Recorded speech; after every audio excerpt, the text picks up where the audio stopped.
écoutez, les faits se sont déroulés cette nuit, un peu après minuit, en plein cœur de cette zone industrielle de Aulnay-sous-Bois, dans la rue Becquerel, dans laquelle je me trouve actuellement. Selon les premières informations dont nous disposons, le rappeur Booba n'était pas présent au moment des faits. Cela s'est déroulé à la toute fin de la journée de tournage du clip Glaive, qu'il est actuellement en train de tourner, alors que l'équipe technique était en train de ranger le matériel et de nettoyer la zone. 5 voitures arrivent, 15 personnes à leur bord environ. Certains occupants vont sortir armés et vont tirer à 4 reprises en direction du manager de Booba, Ibrahima Wade. Il s'écroulera et va être pris en charge ensuite par les secours. Son pronostic vital, lui, ne sera pas engagé.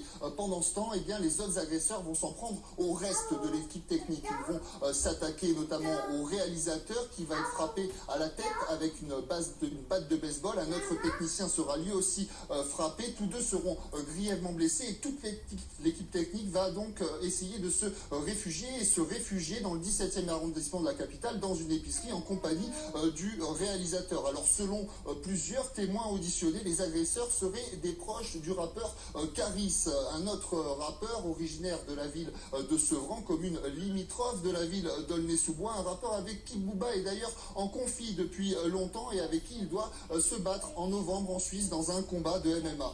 Les policiers qui étaient rapidement sur les lieux n'ont pas procédé à d'interpellation. Ils ont retrouvé ici 4 étuis de calibre de 9 mm, une cartouche à blanc, mais aussi une cartouche de 9 mm. Actuellement, c'est le commissariat d'Aulnay-sous-Bois qui est saisi de l'enquête, mais qui devrait